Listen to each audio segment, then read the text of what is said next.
Hello friends, so I'm starting with a new module. In the previous video I had covered the very basic calculations for all temperatures and the preheat coil, cooling coil, reheat coil load. In this I'm going to use those concepts which I explained in the previous class and solve a question. So it's more clear for everyone and we can get some hands-on experience on solving questions for exams and in research also. So we are given with the single duct constant air volume AHU, and what we have is we are given with some data, and this data comprises of the areas, volumes, etc. So the area of the interior zone is given to us as 1 lakh feet square. Area of the exterior zone is given to me as 50,000 feet square. Temperature of interior zone which is required for the comfort requirement is given to us as 75 degree Fahrenheit, and the temperature of exterior zone is also as 75 degree Fahrenheit. Then for the outside air, the outside air temperature is given as 40 degrees Fahrenheit, and the outside air relative humidity will be given. But in this video we are not going to in this example we are not going to cover the latent part of the calculations. The latent load and everything will be ignored. We will only consider the sensible part, the temperatures in this. So the temperature of outside air is given. The total volume flow rate is given as 15030 CFM, sorry. And the amount of outside air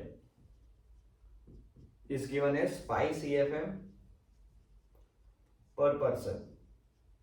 So we need to convert and make some calculations over there. Plus 0.06 CFM per feet square.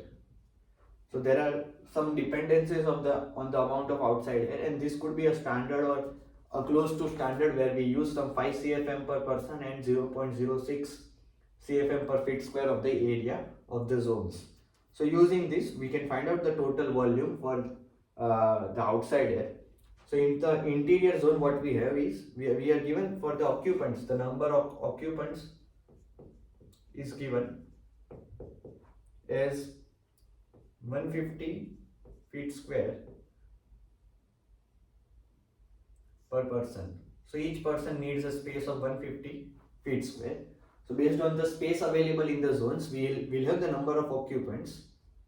So in the interior zone, we have 666.67%, and over here we'll have the half of the area. So hence the number of person will be 333.33%. Based on the area and the number of person we have, we can find out the total amount of air, and the VOA, because of the interior zone, it will be 9333 CFM, and for the exterior zone my VOA will be 4666 CFM. Hence combining these two values, my total VOA will be equal to 14,000 CFM. Now the loads are given. So interior zone sensible load is given to us, which is that, and the value is 92030 BTU per hour, and the exterior zone sensible load is given to us as 96,000 BTU per hour, and that's all the values which we have. Now since we are not given with the data for return air heat, this data is not given in the question, we'll assume that the return air heats return air interior zone and return air exterior zone heat re is 0. Hence, now we can do the calculations really very easily, really very quickly, because we know the formula. Let's start with the very basic formula for the return air temperatures and the supply air temperature. So for the supply air temperature, the formula for us given to us is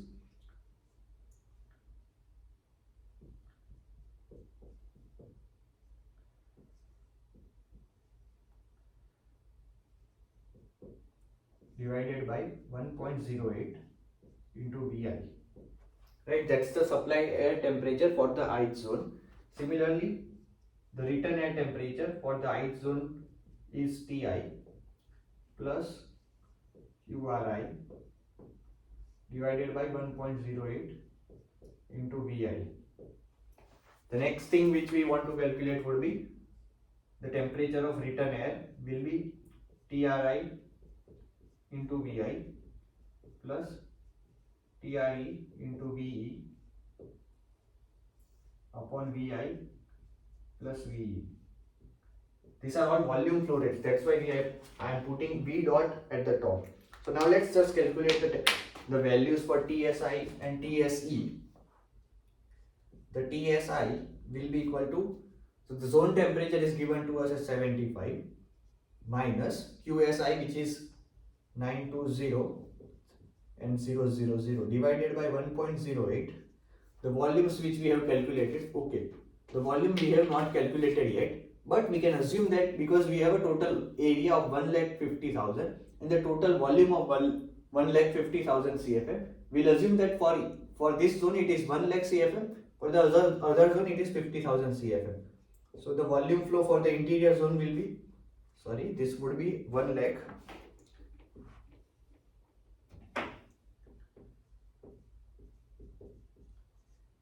and the value comes out to be, I'm just looking at my value so it's easy for us to go ahead, and this value comes out to be 66.48 degree Fahrenheit.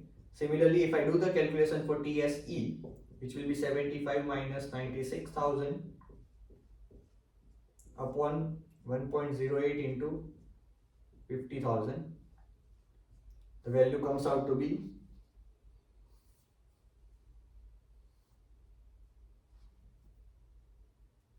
73.22 degree Fahrenheit. Okay, now we want to calculate the return air temperatures. Since the return air heats are given as 0, the values are not given, so hence the values we will assume as 0. So the return air temperatures will be equal to the zone temperature. So my TRI will be equal to 75 degree Fahrenheit, and again TRE will be equal to 75 degree Fahrenheit, right? Because the return air heats are not given, the values were not given, and we assume the values to be 0 over there, right? Now the return air temperature will be, the calculation is so simple. Even if the values of Vi and Ve are different, Tri and Tre values are same, hence the return air temperature will directly be 75 degree Fahrenheit. So the calculations are becoming very easy for us. So now we have the temperature for most of the locations. This temperature is known to us, which is calculated as 66.48 degree Fahrenheit. This calculated as 73.32 degree Fahrenheit. This is 75 and this temperature is 75.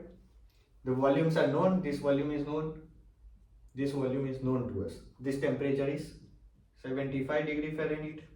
Now the outside air temperature is given to us as 40 degree Fahrenheit. The return air temperature we just calculated as 75 degree Fahrenheit. The XOA calculation will be now done. So the volume of outside air total is 14,000, and the total volume, this is volume of outside air divided by volume of total volume flow rate, which is given as 150. So my XOA will be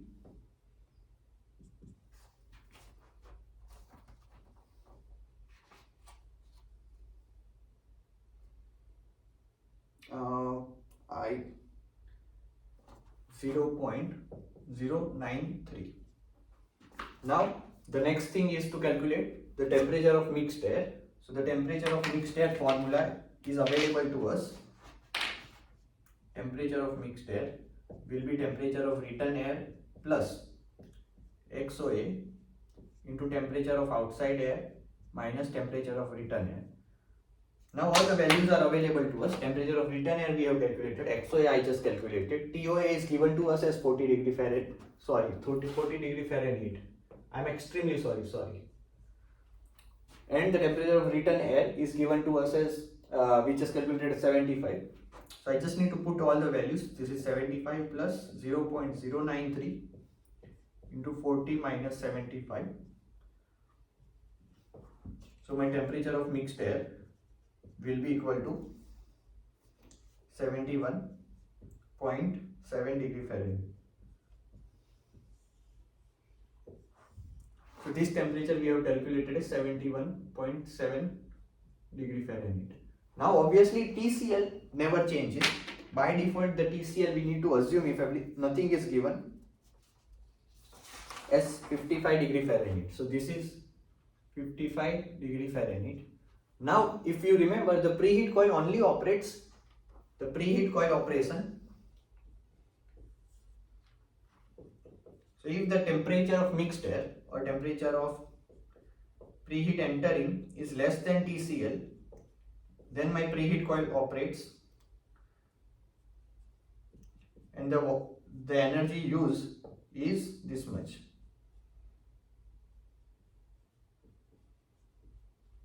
Sorry, this will be negative and this will be positive. But we can see that the temperature over here is already greater than 55 degree Fahrenheit. Hence, my preheat coil energy use will be equal to 0, because preheat coil is not operating in this case. So this energy calculation is done. Now the second is the cooling coil energy calculation. The cooling coil energy calculation is also very simple, because the same air is coming over here. So the air temperature at this location is known to us as 71.7 degree Fahrenheit. So the cooling coil sensible energy load will be 1.08 into V dot total. T, the entering temperature, cooling coil entering temperature minus cooling coil leaving temperature, and this is given as 1.08 into 1,50,000 into the entering temperature is 71.7 minus the leaving temperature is 55. Sorry, it's difficult to write like that, but the cooling coil sensible load after the calculation comes out to be 271,000 BTU per hour. Right? So we have calculated the load for cooling coil also. Now the only thing remaining is the reheat coil. For that I need to calculate the value of TS. The TS depends on delta TSF. So let's assume the fan which we are using, we can ignore the fan, but let's assume the fan which we are using is having very low temperature rise, and this value is approximately 0 degree Fahrenheit only. We are ignoring it. So my temperature rise across the coil will be, over here the temperature is 55, approximately 55. We are assuming it to be 0.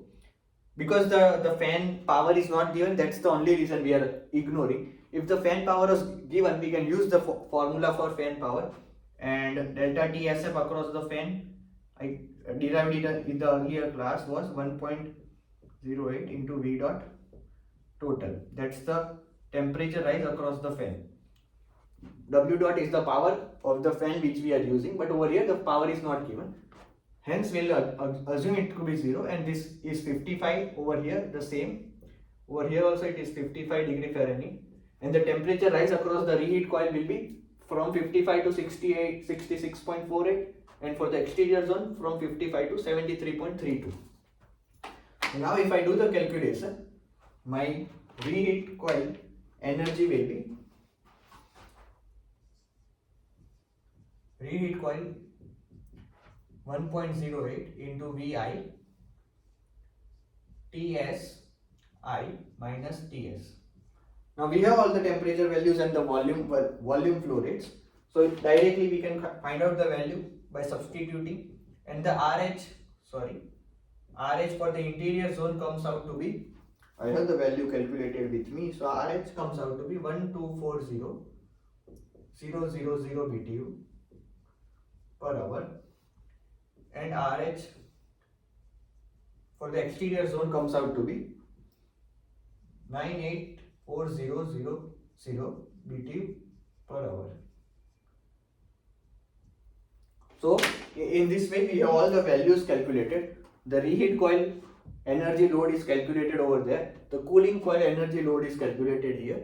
The preheat coil energy load is 0. So in this way we have calculated all the temperatures and all the loads.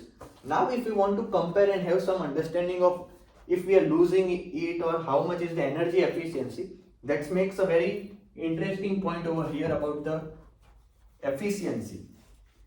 Because the comfort requirement is so strict, we are losing a lot of energy, we are wasting a lot of energy.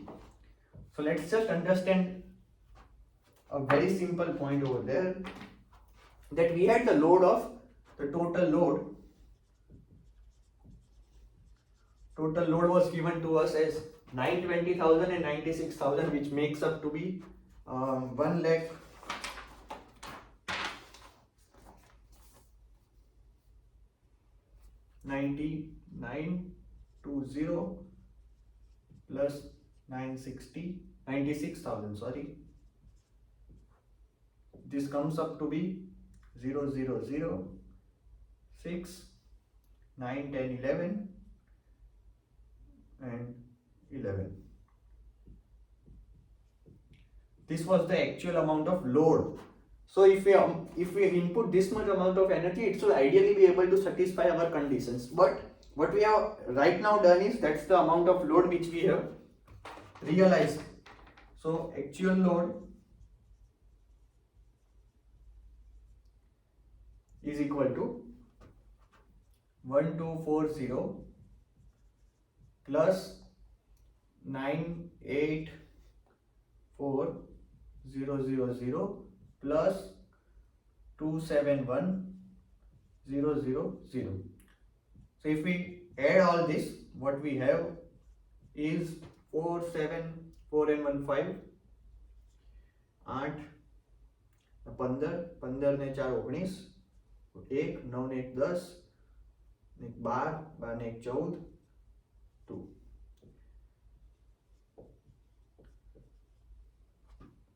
So the amount of load which we had on the building, adding up this to sensible loads in the zones, was this much, 1.1 MMBTU. But the amount of cooling coil load and the reheat coil load, if we add up, that's the amount of energy we are supplying. That's the amount of energy was required, and the amount of energy which we have supplied turns out to be 2.5 MMBTU per hour. That's a lot of discrepancy. The amount of load was so low, and the amount of energy which we have supplied is so high.